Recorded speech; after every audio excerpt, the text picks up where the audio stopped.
ಅಪಾಯವಿದೆ ಎಚ್ಚರಿಕೆ ಅಂತ ಹೇಳ್ತಾ ಎಲ್ರಿಗೂ ವಾರ್ನ್ ಮಾಡ್ತಾ ಸ್ಯಾಂಡಲ್ವುಡ್ಗೆ ಒಬ್ಬ ಹೊಸ ಡೈರೆಕ್ಟರ್ ಪಾದಾರ್ಪಣೆಯನ್ನ ಮಾಡ್ತಾ ಇದ್ರೆ. ಸದ್ಯ ಏನಕ್ಕೆ ವಾರ್ನ್ ಮಾಡ್ತಾ ಇದಾರೆ, ಯಾಕೆ ಅಪಾಯವಿದೆ ಎಚ್ಚರಿಕೆ ಅಂತ ಹೇಳ್ತಾ ಇದಾರೆ ಅಂತ ನಾನು ಅವ್ರ ಹತ್ರನೇ ಕೇಳ್ತಾ ಇದ್ದೀನಿ. ಅವ್ರು ಯಾರು ಅಲ್ಲ, ನಮ್ಮ ನಿಮ್ಮೆಲ್ಲರ ಪ್ರೀತಿಯ ಅಭಿಜಿತ್ ತೀರ್ಥಹಳ್ಳಿ ಅವರು. ಅಪಾಯವಿದೆ ಎಚ್ಚರಿಕೆ ಎನ್ನುವಂತಹ ಸಿನಿಮಾದ ಮೂಲಕ ಸ್ಯಾಂಡಲ್ವುಡ್ಗೆ ಡೈರೆಕ್ಟರ್ ಕ್ಯಾಪ್ ಅನ್ನ ತೊಟ್ಟು ಬರ್ತಾ ಇದಾರೆ. ಸರ್, ಮೊದಲನೇದಾಗಿ ನಮಸ್ತೆ, ಹೇಗಿದ್ದೀರಾ? ಚೆನ್ನಾಗಿದೆ ಸರ್, ನೀವು ಹೇಗಿದೆ ಸರ್? ನಾನು ಸೂಪರ್ ಆಗಿದ್ದೀನಿ. ಅಪಾಯವಿದೆ ಎಚ್ಚರಿಕೆ ಅಂತ ಒಂದ್ ಕಡೆ ವಾರ್ನ್ ಅನ್ಕೋಬೇಕು ಅಥವಾ ಏನ್ ಸಂದೇಶ ಅನ್ಕೋಬೇಕು ಏನು ಅಂತ ಗೊತ್ತಾಗ್ತಿಲ್ಲ. ಏನಿದು ಅಪಾಯವಿದೆ ಎಚ್ಚರಿಕೆ ಅಂತ? ಅಂದ್ರೆ ನನ್ಗೆ ಯಾರೋ ಕೇಳಿದ್ರು ಅಪಾಯವಿದೆ ಎಚ್ಚರಿಕೆ ಅಂತ ಏನಕ್ಕೆ ಇಟ್ಟಿದ್ದೀರಿ ಅಂದ್ರೆ ಥಿಯೇಟರ್ ಜನ ಬರಬಾರ್ದಾ ಅಂತ. ಅಲ್ಲ, ಇದೊಂಥರ ಪ್ರೀತಿಯ ಕಚಗುಳಿ. ಬನ್ನಿ ಅನ್ನೋದನ್ನ ಈ ಮಕ್ಕಳಿಗೆ ಊಟ ಮಾಡುವಾಗ ಮಾಡಿಲ್ಲ ಅಂದ್ರೆ ಹೊಡಿತೀನಿ ಊಟ ಮಾಡು ಅಂತ ಹೇಳ್ತಾರಲ್ಲ, ಆತರ ಇದೊಂದು ಪ್ರೀತಿಯ ಕಚಗುಳಿ. ಅಪಾಯವಿದೆ ಎಚ್ಚರಿಕೆ ಇದ್ರೂ ಬನ್ನಿ ಥಿಯೇಟರ್ಗೆ ಅಂತ ಕರೆಯೋದು. ಸೊ ಈ ಟೈಟಲ್ ಏನಕ್ಕೋಸ್ಕರ ಚೂಸ್ ಮಾಡ್ಕೊಂಡ್ರಿ ಅಂತ?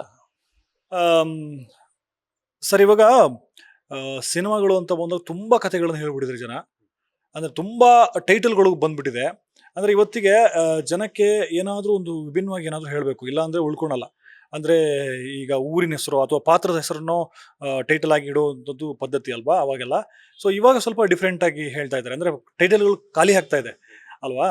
ಸೊ ಹಂಗಾಗಿ ಅದು ಒಂದು ತರ ಆದ್ರೆ, ನನ್ನ ಸಿನಿಮಾದ ಅದ್ರ ಕತೆ, ಈ ಕತೆ ನಡೆಯುವಂತ ಜಾಗ, ಆ ವರ್ಡು, ಮತ್ತೆ ಕತೆ ನಡೆಯುವಂತ ರೀತಿ, ಆ ಕಥೆಯಲ್ಲಿ ಬರುವ 3 ಪಾತ್ರಗಳು ಅಂದ್ರೆ ಬೆಂಕಿ, ನೀರು, ಗಾಳಿನ ಇಂಡಿಕೇಟ್ ಮಾಡುವಂತ ಸೂರಿ, ಪೆಟ್ಟಿಗೆ ಮತ್ತು ಗಾಬರಿ ಅಂತ 3 ಪಾತ್ರಗಳು. ಈ ಪಾತ್ರಗಳು ತೆಗೆದುಕೊಳ್ಳುವಂತ ಡಿಸಿಷನ್ ಮತ್ತೆ ಅವರ ಜರ್ನಿ, ಮತ್ತೆ ಅದು ಹೋಗಿ ತಲುಪುವಂತ ಡೆಸ್ಟಿನೇಷನ್, ಇದೆಲ್ಲದನ್ನು ನೀವು ಕೂಡಿ ಹಾಕಿ ಇದನ್ನ ಹಿಂಡಿದ್ರೆ ಅಲ್ಲಿ ಅಪಾಯದ ಎಚ್ಚರಿಕೆ ಅನ್ನೋದು ಕಾಣುತ್ತೆ ಇಂಡೈರೆಕ್ಟ್ ಆಗಿ. ಸೊ ಈ ಟೈಟಲ್ ತುಂಬಾ ಸೂಕ್ತ ಅಂತ ಅನ್ನಿಸ್ತು, ಆ ಕಾರಣಕ್ಕೆ ಇಟ್ಟಿದ್ದು. ಹಾರರ್ ಜಾನರ್ ಅಲ್ಲಿ ಬರ್ತಾ ಇದೆ. ಅದು ಅಲ್ಲದೆ ಇಷ್ಟು ದಿನ ಕನ್ನಡ ಕಿರುತೆರೆಯಲ್ಲಿ ಅಣ್ಣಯ್ಯ ಧಾರಾವಾಹಿಯ ಮೂಲಕ ಕನ್ನಡ ಕಿರುತೆರೆ ವೀಕ್ಷಕರನ್ನ ಎಂಟರ್ಟೈನ್ ಮಾಡಿದಂತಹ ನಮ್ಮ ವಿಕಾಶ್ ಉತ್ತಯ್ಯ ಅವರು ಸೊ ಮೊದಲ ಬಾರಿಗೆ ನಾಯಕ ನಟನಾಗಿ ಅದು ಹಾರರ್ ಸಿನಿಮಾದಲ್ಲಿ ವಿಭಿನ್ನವಾಗಿ ತೋರಿಸಿದಾರೆ. ಸೊ ಏನ್ ಹೇಳಕ್ ಇಷ್ಟಪಡ್ತೀರಾ? ಹಾರರ್ ಜಾನರ್ನ ಏನಕ್ಕೆ ಚೂಸ್ ಮಾಡ್ಕೊಂಡ್ರಿ ಮೊದಲ ಸಿನಿಮಾದಲ್ಲೇ ಅಂತ? ಅಂದ್ರೆ ಸಿಂಪಲ್ ಆಗಿ ಹೇಳ್ಬೇಕು ಅಂತಂದ್ರೆ, ವಿಕಾಶ್ ಉತ್ತಯ್ಯ ಅವರು ಫಸ್ಟ್ ಅಪಾಯದ ಎಚ್ಚರಿಕೆ ಸಿನಿಮಾದಲ್ಲಿ ಲೀಡ್ ಆಗಿ ಸೆಲೆಕ್ಟ್ ಆಗ್ತಾರೆ. ಅಂದ್ರೆ ಆಡಿಷನ್ ಥ್ರೂನೆ ತುಂಬಾ ಇನ್ನೋಸೆಂಟ್ ಆಗಿ ಬಂದು, ಅಂದ್ರೆ 2 ಸಿನಿಮಾ ಮಾಡಿದ್ರು ಕೂಡ ಅವರು, ಅಂದ್ರೆ ಅವರ ವೃತ್ತಿ ಮೇಲೆ, ಅಂದ್ರೆ ಕೆಲಸದ ಮೇಲೆ ಎಷ್ಟು ಡೆಡಿಕೇಶನ್ ಇತ್ತು ಅಂದ್ರೆ ಆ ಮನುಷ್ಯಂಗೆ, ತುಂಬಾ ಇನ್ನೋಸೆಂಟ್ ಆಗಿ ಬಂದು ತುಂಬಾ ಫ್ರೆಶರ್ ತರ ಆಡಿಷನ್ ಕೊಟ್ಟು ಸೆಲೆಕ್ಟ್ ಆಗೋದು. ಮತ್ತೆ 8 ತಿಂಗಳು ಅವ್ರನ್ನ ರಿಹರ್ಸಲ್ ಮಾಡ್ತೀನಿ ನಾನು. 8 ತಿಂಗಳು ನಮ್ಮ ಆಫೀಸಲ್ಲಿ ಕೂರ್ಸ್ಕೊಂಡು ರಿಹರ್ಸಲ್ ಮಾಡಿ ಆ ಪಾತ್ರ ಆಗಿ ಅವ್ರನ್ನ ಬದಲಾಯಿಸಿ, ಸಿನಿಮಾ ಶೂಟಿಂಗ್ ಎಲ್ಲ ಕಂಪ್ಲೀಟ್ ಆಗಿ, ಇದು ಏನು ಪೋಸ್ಟ್ ಪ್ರೊಡಕ್ಷನ್ ವರ್ಕ್ ಕಂಪ್ಲೀಟ್ ಆಗಿ, ಡಬ್ಬಿಂಗ್ ಎಲ್ಲ ಮುಗಿಸಿ ಸಿನಿಮಾ ಮುಗಿದ ಮೇಲೆ ಅವ್ರ ಅಣ್ಣಯ್ಯ ಹೋಗೋದು. ಅಂದ್ರೆ ಹೆಂಗೆ ಅಂದ್ರೆ, ಅಣ್ಣಯ್ಯದಲ್ಲಿ ಹೋಗ್ಬಿಟ್ಟು ಈಗ ಏನಾದ್ರು ಮಾತುಕತೆಗೆ ಅವ್ರ ಅಣ್ಣಯ್ಯ ಪಾತ್ರ ಹೇಗೆ ಬಿಹೇವ್ ಮಾಡುತ್ತಂದ್ರೆ, ಅವ ಮಕ್ಕಳವ ಅಂತ ಅನ್ನತ್ತೆ. ಅಪಾಯದ ಎಚ್ಚರಿಕೆಯಲ್ಲಿ ಪಾತ್ರ ದೇವರ ಅವನ ಏನ್ ಯಾವನವನು ಅಂತ ಹೇಳುತ್ತೆ. ಸೊ ಕಂಪ್ಲೀಟ್ಲಿ ಕಾಂಟ್ರಾಸ್ಟ್ ಇರುವಂತ ಪಾತ್ರನ ಚೂಸ್ ಮಾಡಿರುವಂಥದ್ದು ವಿಕಾಸ್ ಉತ್ತಯ್ಯ. ಅಂಡ್ ಅವರ ಕಥೆಯ ಗುಣಮಟ್ಟನ ಅಳೆದು ಅದನ್ನ ಚೂಸ್ ಮಾಡಿ, ಅಂದ್ರೆ ಅದನ್ನ ಹೋಗುವಂತ ಅವ್ರ ಬುದ್ಧಿವಂತಿಕೆ ಇದೆಯಲ್ಲ, ಅದು ದೊಡ್ಡದು. ಆ ಬ್ರಿಲಿಯನ್ಸಿ ಅವನ ಹತ್ರ ಇತ್ತು. ಅಂಡ್ ನನ್ಗೆ ನನ್ನ ಪಾತ್ರ ಸೂರಿ ಅನ್ನೋ ಒಂದು ಪಾತ್ರ ಬರುತ್ತೆ ಸಿನಿಮಾದಲ್ಲಿ. ಇಡೀ ಸಿನಿಮಾನ ಅಪಾಯದ ಎಚ್ಚರಿಕೆನ ಆ ಜರ್ನಿ ಲೀಡ್ ಮಾಡದೆ ಆ ಪಾತ್ರ ಸೂರಿ. ಆ ಪಾತ್ರಕ್ಕೆ ಒಂದು ಯಾವ ತರ ಡೈಮೆನ್ಷನ್ಗಳು ಅಂದ್ರೆ, ಲೈಕ್ ಅವನು ನೋಡೋದಕ್ಕೆ ಅವ್ನ ಕಣ್ಣಲ್ಲೇ ಆ ಶಾರ್ಪ್ನೆಸ್ ಬೇಕಿತ್ತು. ಮತ್ತೆ ಒಂದು ಆ ಡೈನಾಮಿಕ್ ಡೇರಿಂಗ್ ಕ್ಯಾರೆಕ್ಟ್ರು, ಮತ್ತೆ ಡಿಸಿಷನ್ ಮೇಕಿಂಗ್ ವಿಷಯ ಅಂತ ಬಂದ್ರೆ, ನಾನು ಇದನ್ನೇ ಮಾಡ್ತೀನಿ, ಹಿಂಗೆ ಮಾಡ್ತೀನಿ, ಮಾಡೋದನ್ನೇ ಹೇಳ್ತೀನಿ, ಹೇಳೋದನ್ನೇ ಮಾಡ್ತೀನಿ ಅನ್ನುವಂಥ ಒಂದು ಕೆಪಾಸಿಟಿ ಇರುವಂತ ಪಾತ್ರ ಅದು. ಹಂಗೆಲ್ಲ ಒಂದು ಹೀರೋಯಿಸಮ್ ಇರುವಂತ ಪಾತ್ರ ಆಗಿದ್ರು ಸಹ ಕಥೆಯಲ್ಲಿ ಆ ವ್ಯಕ್ತಿ ಅಥವಾ ಆ ಪಾತ್ರ ಅಸಹಾಯಕ. ಅಂದ್ರೆ ಅವನಿಗೆ ಯಾವುದೇ ಇನ್ಫ್ಲುಯೆನ್ಸ್ ಇರಲ್ಲ, ಯಾವುದೇ ದುಡ್ಡು ಇರಲ್ಲ, ಒಂದು ಹೀರೋಯಿಸಮ್ ಇರಲ್ಲ, ಹೊಡೆದ್ರೆ 4 ಜನ ಬಿದ್ದೋಗಲ್ಲ, ಆ ಥರ ಏನೂ ಇರಲ್ಲ. ಸಿನಿಮಾದಲ್ಲಿ ಆ ಪಾತ್ರಕ್ಕೆ ಎಷ್ಟೆಲ್ಲ ಕಷ್ಟ ಇರಬೇಕು ಎಲ್ಲಾ ಕಷ್ಟನೂ ಇದೆ. ಹಂಗಾಗಿನೂ ಕೂಡ ಆ ಪಾತ್ರ ಆ ಥರದೊಂದು ಅಸಹಾಯಕತನ ಇದ್ರೂ ಕೂಡ ಒಂದಷ್ಟು ನಿರ್ಧಾರಗಳನ್ನ, ಗಟ್ಟಿ ನಿರ್ಧಾರ ತಗೊಂಡು ಅದು ಹೇಗೆ ಮುನ್ನುಗ್ಗುತ್ತೆ ಅನ್ನೋ ಪಾತ್ರ ಏನು ನನ್ನ ಬರವಣಿಗೆಯಲ್ಲಿ ಇತ್ತು ಸೂರ್ಯ ಅನ್ನೋ ಪಾತ್ರ, ಅದನ್ನ ಎಕ್ಸಾಕ್ಟ್ ಅದರದ್ದೇ ಇನ್ನೊಂದು ರಿಫ್ಲೆಕ್ಟ್ ಅಂತ ಹೇಳ್ಬೋದು ವಿಕಾಶ್ ಅವ್ರನ್ನ. ಅವನು ಹಂಗೆ ಕಾಣಿಸ್ಕೊಳ್ತಾನೆ, ಹಂಗೆ ಆಗ್ತಾನೆ. ಇವತ್ತಿಗೆ ನನಗೆ ಸೂರಿ ಪಾತ್ರಕ್ಕೆ ವಿಕಾಶ್ ಅಲ್ಲದೆ ಬೇರೆಯವ್ರನ್ನ ಊಹೆನೆ ಮಾಡ್ಕೊಳಕ್ಕಾಗಲ್ಲ, ಅಷ್ಟು ಅವನು ಪರಿಪೂರ್ಣವಾಗಿ ತನ್ನ ಪಾತ್ರದಲ್ಲಿ ತೊಡಸ್ಕೊಂಡಿದ್ದಾನೆ. ಅದ್ರ ಔಟ್ಪುಟ್ ಅಷ್ಟು ಚೆನ್ನಾಗಿ ಬಂದಿದೆ, ನಿಮ್ಗೆ ಗೊತ್ತಾಗತ್ತಲ್ಲ. ಕಾಡಲ್ಲೆಲ್ಲ ಶೂಟ್ ಮಾಡ್ತಿದ್ರಿ, ಸೊ ನಿಮ್ಗೆ ಏನಾದ್ರು ಅಪಾಯ ಅಂತ ಹೇಳ್ಬಿಟ್ಟು ಎಚ್ಚರಿಕೆ ಬಂತಾ ಅಂತ? ಇಲ್ಲ ಸರ್, ಅಂದ್ರೆ ಯಾಕಂದ್ರೆ ಕಾಡಿನ ಮಗ ನಾನು. ಅಂದ್ರೆ ಕಾಡಲ್ಲೇ ಹುಟ್ಟು ಬೆಳೆದಿದ್ದು, ನಮ್ದು ಕಂಪ್ಲೀಟ್ಲಿ ಮಲ್ನಾಡ್ ಆಗಿರೋದ್ರಿಂದ ಕಾಡಿನ ಜೊತೆ ಬದುಕಿ ಬಾಳ್ದವ್ರು ನಾವು ಅಲ್ವಾ. ಕಾಡಿನ ಪ್ರತಿಯೊಂದು ಸದ್ದು, ಕೂಗು, ಕಾಡಿನ ಮೌನ, ಕಾಡಿನ ಮಾತು ಎಲ್ಲ ನಮಗೆ ತುಂಬಾ ಚೆನ್ನಾಗಿ ಅದ್ರ ಬಗ್ಗೆ ಅರಿವಿದೆ. ಹಾಗೆ ಕಾಡಲ್ಲೇನು ನಮಗೆ ತೊಂದರೆಗಳಾಗಲಿಲ್ಲ. ಅಂದರೆ ಯೂಶುವಲಿ ಹಾರರ್ ಸಿನಿಮಾ ಅಂತ ಮಾಡಕ್ಕೆ ಹೋದಾಗ ಈ ರೆಗ್ಯುಲರ್ ಒಂದು ಅಜೆಂಡಾ ಇದೆ, ಅಲ್ಲಿ ಅದು ಕಾಣಿಸ್ಕೊಳ್ತು, ಇದು ಅದು ಕಾಣಿಸ್ಕೊಳ್ತು ಅಂತ ಒಂದಷ್ಟೆಲ್ಲ ಮಾಡ್ತಾರೆ. ಆ ಥರದ್ದೆಲ್ಲ ಏನೂ ಕಾಣಿಸ್ಕೊಳಲ್ಲ, ಯಾಕಂದರೆ ಇಲ್ಲಿ ನಾನೇ ನೆಗೆಟಿವ್. ಯಾಕಂದರೆ ಯಾವುದೇ ಒಂದು ಹಂಗಾಗತ್ತೆ, ಹಿಂಗೆ ಮಾಡಬೇಕು, ಅಲ್ಲೇನು ಆ ಭೂತ ಇದೆ, ಈ ಆತ್ಮ ಇದೆ ಅಂತ ಹೇಳಿ ಇದನ್ನೆಲ್ಲ ನಾನು ನಂಬಲ್ಲ ಫಸ್ಟ್ ಆಫ್ ಆಲ್. ಸೊ ಡೈರೆಕ್ಟ್ರೇ ಹಿಂಗೆ ಅಂತ ಅಂದಮೇಲೆ ಇನ್ನು ಮಿಕ್ಕಿದವರೆಲ್ಲ ಅಯ್ಯೋ ಬಿಡಿ ಅಂತ ಅದನ್ನು ನೆಗ್ಲೆಕ್ಟ್ ಮಾಡಿದ್ರು. ಆ್ಯಂಡ್ ಮೋರ್ ಓವರ್ ನಾವು ಇಡೀ ಸಿನಿಮಾನ ಒಂದು ಗೋಂಡಾರಣ್ಯದಲ್ಲಿ, ಅಂದರೆ ತೀರ್ಥಹಳ್ಳಿಯ ಒರಿಜಿನಲ್ ಕಾಡಲ್ಲಿ ಶೂಟ್ ಮಾಡಿರ್ತೀವಿ ನಾವು, ಯಾವುದೇ ರೀತಿಯಿಂದ ಸೆಟ್ ಅಲ್ಲ, ಏನೂ ಅಲ್ಲ ಅದು. ಸೊ ಅಲ್ಲಿ ಹೋಗಿ ಶೂಟ್ ಮಾಡಿದಾಗ ನಮಗೆ ತೊಂದರೆ ಆಗತ್ತೆ ಅಂತ ನಾವು ಅನ್ಕೊಂಡಿದ್ದೆ ಯಾವ ವಿಷಯಕ್ಕೆ ಅಂದರೆ ಕಾಡ್ಕೋಣಗಳು, ಮತ್ತೆ ಚಿರತೆ, ಮತ್ತೆ ಅಲ್ಲಿ ಹುಲಿ ಇದೆ ಆಯ್ತಾ. ನಾವು ಇರೋ ಜಾಗದಲ್ಲಿ ಅದು ಜನಕ್ಕೆ ಹೇಳೋದು ಸ್ವಲ್ಪ ಉತ್ಪ್ರೇಕ್ಷೆ ಅನ್ಬೋದು, ಬಟ್ ನಿಜ ಅದು ಟ್ರೂ. ನಾವು ಶೂಟ್ ಮಾಡಿರೋ ಜಾಗದಲ್ಲಿ ಇವೆಲ್ಲ ಇರುವಂಥ ಪ್ರಾಣಿಗಳು. ಮತ್ತೆ ನಮ್ದು ವೆಸ್ಟರ್ನ್ ಘಾಟ್, ಅದು ಆಗುಂಬೆ ಟಚ್ ಅಲ್ವಾ, ಮತ್ತೆ ಕಾಳಿಂಗ್ ಸರ್ಪಗಳು ಇರ್ತವೆ. ಕಾಳಿಂಗ್ ಸರ್ಪಗಳು ಅದ್ರದ್ದೆಲ್ಲ ಕಾಟ ಇರುತ್ತೆ ಅಂತ ನಾವು ಅನ್ಕೊಂಡ್ರೆ ಅಲ್ಲಿ ಕಾಟ ಅವು ಯಾವ್ದ್ರದ್ದು ಏನೂ ಆಗಿಲ್ಲ. ಬಟ್ ಅವೆಲ್ಲ ಸ್ವಲ್ಪ ಹಂಗೆ ನಾವು ಸ್ವಲ್ಪ ಸೇಫ್ಟಿ ಮೆಜರ್ಮೆಂಟ್ ತಗೊಂಡೇ ಎಲ್ಲ ಮಾಡಿದ್ವಿ. ಒಣಗು ಅಂತ ಒಂದು ಸಣ್ಣ ಒಂದು ಇನ್ಸೆಕ್ಟ್ ಬರುತ್ತೆ, ಅದರಿಂದ ನಮ್ಮ ಇಡೀ ಅದು ಕಚ್ಚಿದ್ರೆ ತುಂಬಾ ನಂಜದು ತುರ್ಕೆ ಆಯ್ತಾ. ಅದು ತುಂಬಾ ಜನರಿಗೆ ತೊಂದರೆ ಕೊಡ್ತು. ಇನ್ಫ್ಯಾಕ್ಟ್ ನಮ್ಮ ಹೀರೋಗೂ ಎಲ್ಲ ಸಿಕ್ಕಾಪಟ್ಟೆ ತೊಂದರೆ ಕೊಡ್ತು. ಬಟ್ ಇವನ್ ಆ ಒಣಗು ಕೂಡ ನನಗೆ ಕಚ್ಚಿಲ್ಲ, ಯಾಕಂದ್ರೆ ಯೂನಿವರ್ಸೇ ಒಂದು ಸಪೋರ್ಟ್ ತರ ನಿಂತ್ಬಿಟ್ಟಿತ್ತು ನನಗೆ. ಈ ಮಳೆ ಬರೋ ಟೈಮಲ್ಲಿ ಮಳೆ ಬರಲಿಲ್ಲ ನನಗೆ, ಯಾವುದೇ ರೀತಿಯಿಂದ ಈ ಹವಾಮಾನ ವೈಪರೀತ್ಯ ಅಂತಾರಲ್ಲ, ಅದರಿಂದಾಗಿ ಯಾವುದೇ ರೀತಿಯಿಂದ ನನಗೆ ಸಿನಿಮಾಗೆ ಶೂಟಿಂಗ್ ಆಗಲಿ ಏನೂ ತೊಂದರೆ ಆಗಲಿಲ್ಲ. ಸೊ ನನಗೆ ನೇಚರೇ ನನ್ನ ಜೊತೆ ಇದೆ ಅನ್ನೋದು ಒಂದು ದೊಡ್ಡ ಶಕ್ತಿ ನನಗೆ. ನಾನು ಯಾವತ್ತೂ ನಾನು ಥ್ಯಾಂಕ್ಸ್ಫುಲ್ ಆಗಿರ್ತೀನಿ ನೇಚರ್ಗೆ. ಸೊ ಹಾಗೆ ಅಪಾಯದ ಎಚ್ಚರಿಕೆಯಲ್ಲಿ ಏನೂ ತೊಂದರೆಗಳಾಗಲಿಲ್ಲ ಸರ್, ಅದ್ಭುತವಾಗಿ ಆಯಿತು, ಎಲ್ಲ ಅನ್ಕೊಂಡಂಗೆ ಆಯಿತು. ಮತ್ತು ನಾನು ಕೆಲವೊಂದೆಲ್ಲ ಹಿಂಗೆ ನನ್ನ ಬಡ್ಜೆಟ್ಟು ಅದು ಇದು ಅಂತ ನೋಡಿದಾಗ ಹಿಂಗೆಲ್ಲ ಆಗುತ್ತಾ ಅಂತ ಅನ್ಕೊಂಡಿದ್ದೆ, ಹಾಗೆಲ್ಲ ಆಯಿತು. ಭಾಳ ಖುಷಿ ಇದೆ ಇವತ್ತಿಗೆ. ಈಗಾಗಲೇ ಟ್ರೈಲರ್ ಮೂಲಕ ಸಿಕ್ಕಾಪಟ್ಟೆ ಹೈಪ್ ಅಂತೂ ಕ್ರಿಯೇಟ್ ಆಗಿದೆ. ನೋಡಿದವ್ರಂತೆಲ್ಲನೂ ಸಹ ಒಂದು ಒರಿಜಿನಲ್ ಆಗಿ ನಡೆದಿರುವಂತಹ ಕಥೆನೇ ತಗೊಂಡ್ ಮಾಡಿರುವಂತದ್ದಿದೆ. ಸೊ ಟ್ರೈಲರ್ ಬಗ್ಗೆ ಆಗಿರ್ಬೋದು, ಕತೆ ಬಗ್ಗೆ ಆಗಿರ್ಬೋದು, ಏನ್ ಹೇಳಕ್ ಇಷ್ಟಪಡ್ತೀರಾ? ಸರ್ ಟ್ರೈಲರ್ ನೋಡ್ಬಿಟ್ಟು ಒಬ್ಬೊಬ್ಬರು ಒಂದೊಂದು ಕತೆ ಕಟ್ತಾ ಇದ್ದಾರೆ ಅದಕ್ಕೆ. ಮಗ ಇದು ಹಿಂಗ, ಸರ್ ಇದು ಹಿಂಗ ಅಂತ ನನಗೆ ಕೇಳೋವಂಥದ್ದೆಲ್ಲ ಆಗಿದೆ. ನಾನು ಎಕ್ಸ್ಪೆಕ್ಟ್ ಮಾಡಿರಲಿಲ್ಲ ಇದನ್ನ ಆ್ಯಕ್ಚುಲಿ.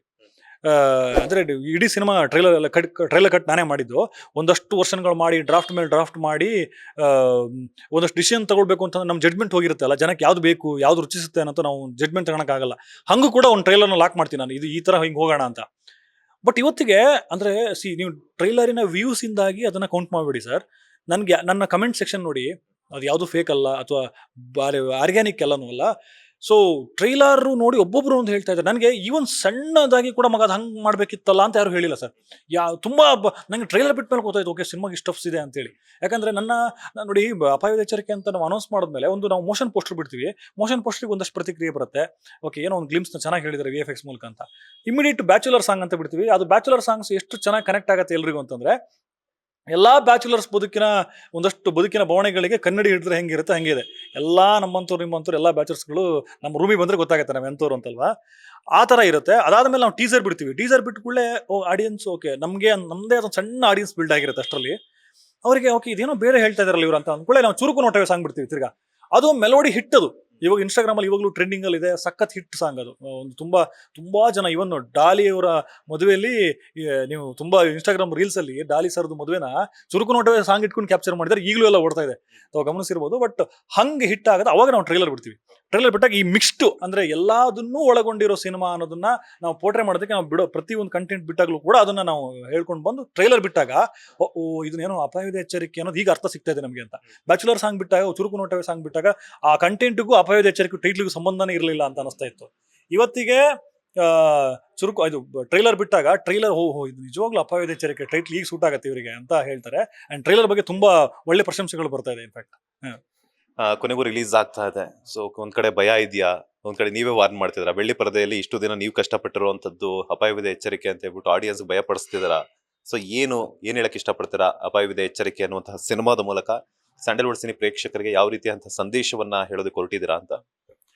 ನಮ್ಮ ಪ್ರೇಕ್ಷಕರು ತುಂಬಾ ಬುದ್ಧಿವಂತರು ಸರ್, ಕನ್ನಡದವರು. ಯಾಕೆ ಅಂದ್ರೆ ಅವರು ಎಲ್ಲಾ ಭಾಷೆಯ ಎಲ್ಲಾ ದೇಶದ ಸಿನಿಮಾಗಳಿಗೆ ಎಕ್ಸ್ಪ್ಲೋರ್ ಆಗಿರುವಂಥವ್ರು. ಅಂದ್ರೆ ಅವರಿಗೆ ಎಲ್ಲಾ ಟೇಸ್ಟ್ಗಳು ಗೊತ್ತವ್ರಿಗೆ. ಅಂದ್ರೆ ನಾವು ನಮ್ಮ ಸಿನಿಮಾನ ನೋಡಿಲ್ಲ ಅಂತ ಬ್ಲೇಮ್ ಮಾಡೋದು ಮೊದಲನೇದಾಗ ನಮ್ಮ ತಪ್ಪು ಆಯ್ತಾ. ಎಲ್ಲಾ ರುಚಿಯನ್ನು ನೋಡಿದ್ದಾಗ ಅವರು ನನ್ನ ಕಂಟೆಂಟು ಅಥವಾ ನನ್ನ ಪದಾರ್ಥ ರುಚಿ ಇಲ್ಲ ಅಂತಂದ್ರೆ ನಂಗೆ ಬೇಡ ಅಷ್ಟೇ ಹೇಳಿದವ್ರಲ್ವಾ. ಸೊ ಇಲ್ಲ ಅಣ್ಣ ನೀನು ತಿನ್ನು ಅಂತ ಹೇಳಕ್ಕಾಗಲ್ಲ ನಾವು. ಸೊ ಹಿಂಗಿದ್ದಾಗ ನಾನು ಒಂದು ರುಚಿಯಾಗಿರುವಂಥ ಒಂದು ಪದಾರ್ಥ ಮಾಡ್ಕೊಂಡು ಬಂದಿದ್ದೀನಿ ಅಂತ ಕಾನ್ಫಿಡೆಂಟಾಗಿ ಹೇಳ್ತೀನಿ. ಅದು ಅಪಾಯವಿದೆ ಎಚ್ಚರಿಕೆ. ಸೊ ಇದನ್ನು ಟೇಸ್ಟ್ ಮಾಡಿ ಅಂದರೆ ನೀವು 28ಕ್ಕೆ ಥಿಯೇಟ್ರಿಗೆ ಬನ್ನಿ, ಟೇಸ್ಟ್ ಮಾಡಿ ಇದು ಪರವಾಗಿಲ್ಲ ಗುರು ಒಳ್ಳೆ ಪದಾರ್ಥ ಇದು ಅಂತ ಅಂದರೆ ಮತ್ತೆ ಬನ್ನಿ, ಮತ್ತೆ ಕರ್ಕೊಂಡು ಬನ್ನಿ. ಸೊ ಅಷ್ಟಂತೂ ನಾನು ಹೇಳಬಲ್ಲೆ. ಅಂದರೆ ಟೆಕ್ನಿಕಲಿ ತುಂಬ ಸೌಂಡ್ ಚೆನ್ನಾಗಿದೆ. ಅಂದರೆ ವಿಜುವಲ್ಸ್ ಆಗಲಿ, ಮೇಕಿಂಗ್ ಆಗಲಿ, ಶೂಟ್ ಮಾಡಿದ ರೀತಿ ಆಗಲಿ, ಅಥವಾ ನಮ್ಮ ಎಲ್ಲ ಆರ್ಟಿಸ್ಟ್ಗಳ ಪರ್ಫಾರ್ಮೆನ್ಸ್ ಆಗಲಿ, ಮತ್ತು ಕಾಡಲ್ಲಿ ಒಂದು ಕಾಡು ನಿಶಬ್ದದಲ್ಲಿ ಹೇಗೆ ಶಬ್ದನ ಉಂಟು ಮಾಡುತ್ತೆ ಅನ್ನೋ ಆ ಆಂಬಿಯನ್ಸ್ನೆಲ್ಲ ತುಂಬ ಚೆನ್ನಾಗಿ ಸೌಂಡ್ ಡಿಸೈನ್ ಮಾಡಿದ್ದೀವಿ ಸರ್. ಥಿಯೇಟ್ರಲ್ಲೇ ಬಂದು ಕೂತ್ ಕೇಳಿದ್ರೆ ಒಂದು ಹಕ್ಕಿ ಈ ಕಡೆಯಿಂದ ಈ ಕಡೆ ಹಾರು ಹೋಗೋ ಸೌಂಡನ್ನು ಅಷ್ಟು ಅದ್ಭುತವಾಗಿ ಕ್ಯಾಪ್ಚರ್ ಮಾಡಿದ್ದೀವಿ. ಆ್ಯಂಡ್ ಎಲ್ಲ ಸೌಂಡ್ಗಳನ್ನ ಲೈವ್ ರೆಕಾರ್ಡ್ ಮಾಡಿದ್ದೀವಿ. ರೆಕಾರ್ಡ್ ಮಾಡಿನೇ ತಂದು ಹಾಕಿ ಕೂರಿಸಿರೋದು ಅಂತ. ಒಂದೊಂದು ಪಕ್ಷಿ ಯಾವ್ಯಾವ ಪಕ್ಷಿಗಳು ಸೌಂಡ್ ಮಾಡುತ್ತೆ ಅಂತ ನಿಮಗೆ ಗೊತ್ತಾಗುತ್ತೆ. ಕಾಡನ್ನು ಅಷ್ಟು ಚೆನ್ನಾಗಿ ಪರಿಚಯ ಮಾಡ್ಕೊಡ್ತೀವಿ ನಾವು ಅಲ್ವಾ. ಸೊ ಈ ಥರದ್ದೆಲ್ಲ ಎಲಿಮೆಂಟು ಇಟ್ಕೊಂಡು ಕಷ್ಟಪಟ್ಟು ಇಷ್ಟಪಟ್ಟು ಮಾಡಿರುವಂಥ ಒಂದು ಪದಾರ್ಥ ಅಪಾಯದ ಎಚ್ಚರಿಕೆ. ಸೊ ಥಿಯೇಟ್ರಿಗೆ ಬಂದು ನೀವು ನೋಡಿದ್ರೆ ನಿಮ್ಮ 2.5 ಗಂಟೆ ಅಥವಾ 3 ಗಂಟೆ ವೇಸ್ಟ್ ಆಗಲ್ಲ, ನಿಮ್ಮ ದುಡ್ಡಿಗೆ ಮೋಸ ಇಲ್ಲ ಅನ್ನೋದು ಗ್ಯಾರಂಟಿ ನಾನೇ ಕೊಡ್ತೀನಿ. Thank you so much sir. ಇಷ್ಟೊತ್ತು ನಮ್ಮ ಬಾಸ್ ಟಿವಿ ಜೊತೆ ಒಂದಷ್ಟು ಮಾಹಿತಿಯನ್ನು ಶೇರ್ ಮಾಡೋದಕ್ಕೆ ಒಳ್ಳೆದಾಗ್ಲಿ. All the best. Thank you so much sir. ನಿಮ್ಗೂ ಒಳ್ಳೇದಾಗ್ಲಿ. ಬಾಸ್ ಹೆಸರಲ್ಲೇ ಒಂದು ಮಾಸ್ ಇದೆ ಆ್ಯಂಡ್ ಎನರ್ಜಿ ಇದೆ. ಆ್ಯಂಡ್ ನಿಮ್ಮ ಟಿವಿಗೆ ಒಳ್ಳೇದಾಗ್ಲಿ.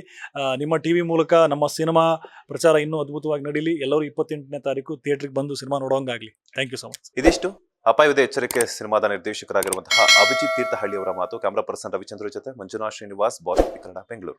ಲೇಟೆಸ್ಟ್ ಹಾಗೂ ಇಂಟ್ರೆಸ್ಟಿಂಗ್ ಸುದ್ದಿಗಳಿಗಾಗಿ ಬಾಸ್ ಟಿವಿ ಕನ್ನಡ ಚಾನೆಲ್ನ ಸಬ್ಸ್ಕ್ರೈಬ್ ಮಾಡಿ. ಹಾಗೆಯೇ ಬೆಲ್ ಐಕಾನ್ ಪ್ರೆಸ್ ಮಾಡಿ. ಇದರ ಜೊತೆಗೆ ಫೇಸ್ಬುಕ್, ಇನ್ಸ್ಟಾಗ್ರಾಮ್, ಎಕ್ಸ್ ನಲ್ಲೂ ಮಿಸ್ ಮಾಡದೆ ಫಾಲೋ ಮಾಡಿ.